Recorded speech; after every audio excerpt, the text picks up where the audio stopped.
Telanjangin benar, itu benar. Ya, aku ditelanjangin sih. What?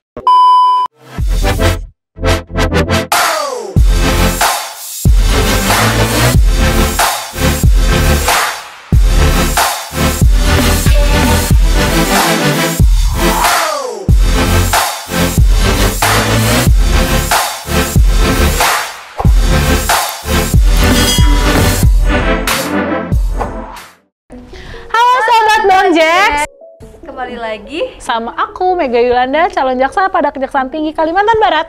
Dengan aku Eltin Yuliastuti, calon auditor pada Kejaksaan Tinggi Kalimantan Barat. Sesuai vlog kita yang sebelumnya, di vlog kali ini kita bakal ngebahas tentang psikotes dan wawancara dan kesehatan juga ya? Yep, tes kesehatan. Tapi ini berdasarkan pengalaman yang udah kita laluin ya. Waktu itu aku ikut tesnya itu ada di tahun 2017, tapi masuk kejaksaannya 2018. Kalau aku di 2018 dan masuk di kejaksaannya itu Februari 2019. Kayak gitu. Jadi aku sama Eltin ini beda satu angkatan aja. Jadi aku angkatan 618, kalau Eltin 619. Jadi kita bakal menceritakan pengalaman kita waktu kita tes wawancara, psikotes, dan kesehatan pada tahun 2018 dan 2019. Kayak gitu. Gimana nih pengalaman Eltin waktu tes kesehatan? Kalau aku pertama itu diambil darahnya. Diambil darah? Diambil darah itu kayak sakit banget. Ya, karena emang takut suntikan, karena dia tuh takut takut disuntik. darah, jadi nangis. Tapi ya sih waktu itu juga aku di tes kesehatannya juga sampai ngambil darahnya itu sampai 4 kali karena venanya aku ini, pembuluh darahnya aku ini nggak kelihatan gitu. Di vena kan ya? Iya. Bener kan? Di venanya itu nggak kelihatan, tipis, jadi ngambilnya tuh beneran bolak-balik gitu. Itu pengalaman sih waktu tes. Iya. Abis ngambil darah, Terus cek urin ya? Itu cek urin dulu. Ya, cek urin. Kalau buat wanita itu dicek urin karena untuk narkoba sama tes hamil. Oh, tes kehamilan Karena bukan narkoba, itu dikat ya? Iya. Jadi nanti kita ada tes urin. Hamilan gitu, karena nggak boleh hamil kan? Iya, masuk kejaksaan itu nggak boleh hamil. Jadi di tes urinnya juga. Abis itu ada tes Kalau aku tinggi badan sama berat badan. Tinggi badan sama berat badannya harus ideal lagi. Iya, harus proporsional. Proporsional. Ya, nggak boleh kegendutan, nggak boleh kekurusan juga. Jadi di tes itu. Terus apa Terus lagi? ada tes mata. Yap. Tes mata ini terkait buta warna ya? Kalau bukan buta warna sih, kayak minus atau plus. Oh iya. Jadi minus sama plus. kayak kita lagi ngecek minus plus di di optik gitu, nanti pakai kacamata, terus disuruh ngeliat gitu, misalnya itu huruf apa, angka apa, atau angka berapa. Dan itu juga dites buta warna juga kan? Iya, ya, ada. buta warna juga. Jadi nanti kayak ada dikasih buku gitu. Kalian ditanya ini warna apa, ini warna apa, terus ada yang ngikutin alur yang kayak gitu kan? Terus ada misalnya ini angka berapa? Iya, ada. Jadi iya di acak warna gitu, tapi di tengah-tengahnya itu ada kayak warna lain yang menunjukkan angka kayak gitu. Tapi kalau misalnya kalian memang buta warna atau buta warna parsial tuh pasti biasanya ngeblur gitu ngelihat itu, jadi nggak bisa. Iya, karena masuk kejaksaan tuh nggak boleh buta warna ya. Karena di kejaksaan itu banyak dibedakan warna-warna kayak gitu. Per bidangnya itu dibedakan dengan warna-warna. Jadi kalau kalian buta warna juga fatalis sih, apalagi kalau misalnya calon jaksa kan, itu nggak boleh sih buta warna, karena kan kalian bakal nanganin kasus dan ada barang buktinya. Gak mungkin kan nanti misalnya ada kasus pemerkosaan, barang buktinya misalnya baju yang dipakainya hijau, kalian bilang merah, kayak gitu nggak boleh. Nah itu makanya kenapa buta warna itu sangat-sangat fatal. Dan fatal. Kayak gitu. Selanjutnya habis tes buta warna Di ronsen. Di ronsen seluruh badan kan? Di sini ya. Bagian Paru-paru ya? Iya, paru-parunya di ronsen. Apakah ada paru-paru basah atau enggak? Kak, abis itu tes kesehatannya apalagi? Katanya bener ya, ada yang ditelanjangin. Ditelanjangin benar, itu benar. Ya, aku ditelanjangin sih. Tapi sama dokternya Sama yang dokternya perempuan. Jadi kita semuanya perempuan. Yang cewek sama yang cewek, yang cowok sama yang cowok. Kalau aku pribadi waktu di semi telanjangin sih kayak cuman bawahnya doang. Enggak sih, sebadan seluruh badan. Itu sendiri-sendiri kalau aku. Kalau aku juga sendiri. Sendiri-sendiri, Tapi jadi ada kayak temenku yang satu ruangan tuh berlima. mungkin karena waktunya kali Iya, ya, waktunya. Kalau aku tuh kebagiannya awal, jadi tuh sendiri. Kalau aku sama teman-teman aku yang lain sih sendiri ya, karena waktunya juga masih panjang. Jadi kayak di satu ruangan gitu dilihat. Karena kenapa ditelanjangin itu karena mau dilihat ambeien-nya, kayak nanti tuh disuruh kayak ruku, posisi orang ruku kayak gitu. Memang kayak gitu. terus dilihat ada tato atau enggak di badannya. Terus ada apa cacat atau enggak? Iya, ada tanda lahir. Kayak sebenarnya kalau tanda lahir nggak apa-apa sih, karena bakal ditanya itu bekas apa. Jadi kalian jelasin aja. Jadi nggak usah takut, nggak usah deg-degan juga, karena dokternya juga dokter-dokter yang profesional, nggak yang aneh-aneh kayak gitu. Terus kena apa namanya? Waktu di tesnya tuh kayak dilihat disuruh muter, maksudnya sambil kita telanjang tuh disuruh muter gitu, walaupun geli sih memang ya kan. Tapi mau gimana lagi gitu. Emang udah prosedurnya kayak gitu. Emang sudah prosedurnya kayak gitu. Tapi memang asik juga sih ya, itu jadi pengalaman juga. Seru juga. Karena baru pertama kali juga tes ambeien. Iya, dilihat kayak di ya gitu deh. Gitu lah. Next, ada pertanyaan lagi gak? Abis itu apa? Abis tes kesehatan. Itu udah sih, pokoknya tes yang ambeien tuh terakhir sih. Ya. Terus ada EKG juga. EKG, tes jantung. Jadi kalian nanti kayak dikasih gel gitu nggak sih? Oh itu shock banget sih pas kayak pas ditempelin gel itu dingin banget kan. Terus dibuka kan pertama tuh buka baju, terus ditempelin apa? Gel buat nempelin alatnya. Dan itu kayak nggak boleh kayak pakai perhiasan, nggak boleh pakai iya, nggak boleh. nggak pakai kalung gitu. Karena itu ngaruh kayaknya sama hasilnya. Tapi si gel itu dingin banget kan, jangan parah. Ditambah AC yang kencang, aduh. Banget. Parah sih, kayak mau menggigil. Terus abis tes EKG udah ya beres. Jadi pokoknya seharian itu kalian bakal tes kesehatan tuh ada yang kalau nggak salah tuh diambil darahnya juga 2 kali. Iya, 2 kali. Sebelum makan sama sesudah makan. Jadi kalian bakal disuruh puasa gitu. Mau dilihat tingkat gula darahnya kayak gitu. Makanya buat kalian yang mau tes kesehatan nanti, please banget jaga makannya. Jaga makan, dijaga kesehatannya. Tidurnya tuh jangan begadang. Apalagi di tengah pandemi kayak sekarang ini kan. Jadi kalian tetap harus waspada. Nanti pokoknya tiap kalian tes, kalian juga harus memperhatikan protokol-protokol kesehatan COVID-19 kayak gitu. Harus selalu pakai masker ya. Pakai masker, jangan lupa cuci tangan juga kayak gitu. Selanjutnya kita bakalan bahas terkait psikotes kejaksaan. Tes psikotesnya nggak jauh beda sama psikotes di tempat lain. Kayak akpol atau tes kerja kalau tempat lain. Tes yang dari UI itu, yang psikotes dari UI itu banyak sih yang keluar. Tes psikotesnya itu seputar kayak ada gambar-gambar yang gambarnya tuh diputer-puter lah atau apalah, antonim, sinonim yang kayak gitu. Terus ada menggambar orang, aritmatika, biasanya aritmatika. Terus pohon, terus ada tes Kraepelin tuh yang menghitung dari bawah ke atas. Oh iya. Iya. Tes koran namanya. Tes koran kayak gitu tetap ada kayak. Dan itu harus kalian perhatiin ya. Jadi misalnya ada aba-abanya tuh pindah, berarti kalian harus pindah. Jangan fokus, misalnya kalian belum beres nih sampai bawah, nggak usah. Di satu baris. Iya, karena memang ada waktu-waktu tertentunya. Jadi kalian harus mengikuti instruksi yang diberikan kayak gitu. Jangan jangan egois pengen nyelesain semuanya, nggak akan bisa. Kakak. Apa tuh? Psikotes kejaksaan sama nggak sih sama kayak psikotes TNI, polisi, kesusahannya atau jenis-jenis soalnya sama nggak sih? Hampir sama semua. Karena pada dasarnya psikotes kan sama. Jadi kayak soalnya sama aja. Jadi kepelatihannya juga sama kan di tempat-tempatnya. Aku aja belajar tuh dari yang buku-buku yang dijual di Gramedia itu. Sama kok. Terus selanjutnya abis tes psikotes itu ada wawancara psikotes. Wawancara psikotes ini tuh hampir mirip-mirip sama tanya jawab kejiwaan kali ya.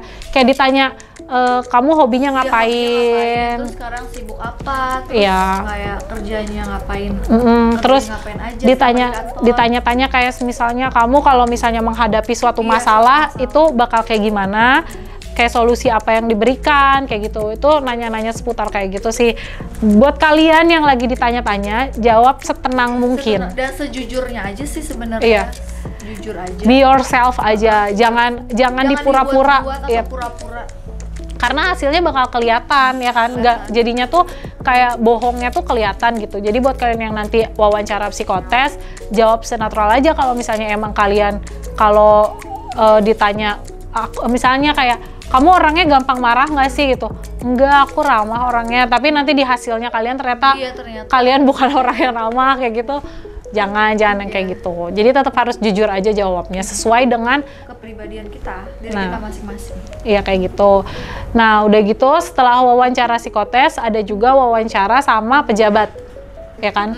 Nah wawancara sama pejabat ini Ada 2 tahapan. Yang Ada pertama itu yang terkait dengan bidang. Terus yang kedua itu ada sama wawancara eselon. Kalau itu zamannya 2019 kayaknya ya. Emang kalau 2018 Nggak ada kayak gitu. Kalau waktu di zamanku itu wawancara sama pejabat itu ya udah wawancara pejabat sama eselon aja, dan itu cuman ditanya-tanya seputar bisa seputar bidang atau bisa seputar skripsi kalian. Oh kayaknya emang kalau misalnya calon jaksa sama calon auditor tuh beda wawancaranya deh. Kalau yang selain calon jaksa tuh 2 kali. Oh, selain calon jaksa. Karena ada bidangnya kan, ada bidangnya. Karena kalau misalnya sama pejabat kan kita pejabatnya udah di bidang hukum, jadi sekali aja. Ya kalau waktu pengalaman aku itu aku di wawancaranya sama Jamdatun, yaitu waktu itu pada saat itu yang menjabat itu adalah Ibu Luke. Sama Ibu Luke. Kalau aku tuh pas wawancara bidang tuh ditanyainnya ya, ini banyak banget yang nanya di wawancara bidang tuh seputar akuntansi yang pertama, siklus akuntansi, terus ada kayak seputar auditor, internal dan eksternal. Udah sih paling fokus di 2 itu aja sih. Dan wawancaranya juga nggak lama kok, cuma setengah jam. Lumayan tapi ya setengah jam ya kan. Iya, lumayan deg-degannya sih, deg-degan nungguin. Kalau misalnya balik lagi sih harus belajar. Iya harus belajar. Kalau aku waktu wawancara itu ditanyanya seputar skripsi kebetulan. Iya, Tapi tiap orang tuh sebenarnya kebagiannya beda-beda. Jadi tergantung gimana moodnya pewawancara. Jadi entah kapan dia pengen nanya seputar skripsi atau dia pengen nanya seputar dasar-dasar hukum misalnya kayak gitu. Itu tergantung dari pewawancara. Cuman kalau aku waktu itu dapetnya memang terkait skripsi aku. Kalau aku tuh pas eselon itu cuma ditanya apa sih kayak tupoksi kejaksaan, terus lambang-lambangnya, terus arti Satyadi Wicaksana sih, cuman kayak seputar kejaksaan aja. Kalau aku memang nggak ditanyain sih yang kayak gitu, cuman kayak bener-bener ditanya skripsinya tentang apa, terus apa namanya ditanya apa sih, kan kebetulan waktu itu aku bahasnya tentang diversi ya skripsinya, jadi ditanya apa itu diversi, terus undang-undangnya apa kayak gitu. Itu aja sih. Itu aja. Terus Dan apa lagi? wawancara juga nggak yang menegangkan sih. Iya nggak menegangkan.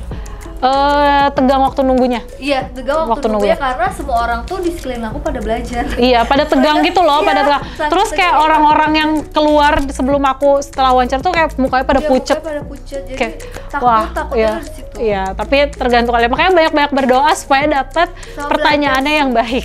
Belajar sih itu penting banget. Iya, belajar, banyakin belajar sama berdoa itu penting sih. Jadi kalian mesti baca-baca juga sama baca-baca doa, kejaksaan sama berita-berita terbaru. Jadi ada berita-berita apa aja sih yang terbaru di kejaksaan itu yang kalian baca. Yang berita-berita yang lagi hotnya itu biasanya bakal dibahas sama si pewawancaranya kayak gitu. Next, pas di angkatan aku tuh 2018 ada tes kejiwaan. Tesnya tuh di rumah sakit. Jadi kita kayak ngerjain 500 soal gitu, banyak banget. Kayaknya ini berarti mulai di angkatan 2018 ya? Iya. Angkatannya 619. Karena di 618 itu nggak ada tes kejiwaan kayak gitu. Aku ada. Tapi tuh di bener-bener paling akhir banget. Ngerjain 500 soal, terus nanti kita diwawancara juga sama dokter gitu. Iya, sama psikolog diwawancara. Ya seputar hasil hasil yang udah kita jawab aja sih.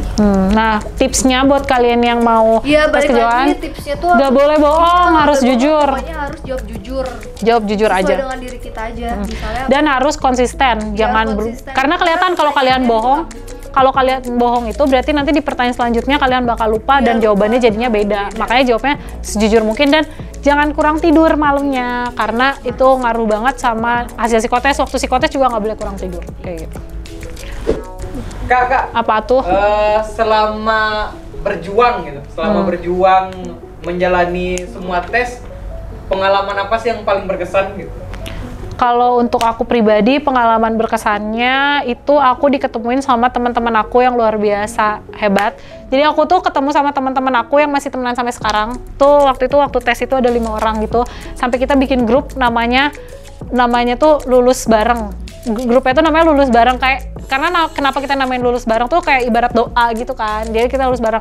Dan itu 5-5-nya kita nggak yang 3 tuh kenal sih, mereka satu kampus gitu, sisanya aku sama temanku yang satu lagi tuh kita nggak saling kenal. Tiba-tiba kita ketemu aja gitu waktu itu di tes kesehatan di rumah sakit Adiaksa Ceger, waktu zamanku tuh di Ceger, ketemu di sana, kenalan, sampai kompak, sampai sekarang bisa temenan. Itu sih paling berkesan sih, sampai tiap diklat tuh nambah 2 orang, jadi kita berteman ada 8 sampai sekarang. Itu berkesan banget sih, nambah temen yang luar biasa, kayak keluarga banget. Ya sama sih, aku juga kayak jadi nambah teman baru lagi. Terus selama tes itu tuh aku selalu dianterin sama papaku. Iya, dianterin sama orang tua. Dianterin sama papaku dari awal sampai akhir. Jadi kalau aku double mama papa. Ya, kayak dibangunin tidur, ada sedihnya, ada senangnya. Bahkan waktu aku keterima yang nangis mama papaku. Di saat aku cuman biasa, nggak biasa aja, cuman kayak senang, tapi maksudnya yang nggak se-excited itu, tapi orang tua kita kayak lebih excited ya kan sih. Karena mereka yang nemenin kita dari kayaknya mereka yang lebih capek. Iya, lebih capek. Yang bener-bener pas kita keluar tes langsung, nih minum, nih makan, gimana gitu-gitu. Di saat kayak di saat mood kita udah kayak capek banget gitu. Itu berkesan sih, berkesan banget. Terima kasih orang tuaku. Terima kasih mama dan papaku yang selalu menemaniku tes. Terima kasih mama papaku yang sudah menemani aku tes walaupun aku suka nyebelin di jalan. Makasih juga buat Basecamp yang selalu Basecamp Squad, itu geng aku di angkatan 618, geng terbaik seangkatan. Kesempatannya itu diacak atau tetap di Kejaksaan Agung. Misalnya tinggi badan itu adakah menjadi syarat untuk mendaftar? Siapin mentalnya karena saingan kalian tuh banyak banget dan banyak banget yang masuk kejaksaan. Dan banyak juga orang-orang pinter di sekeliling kalian.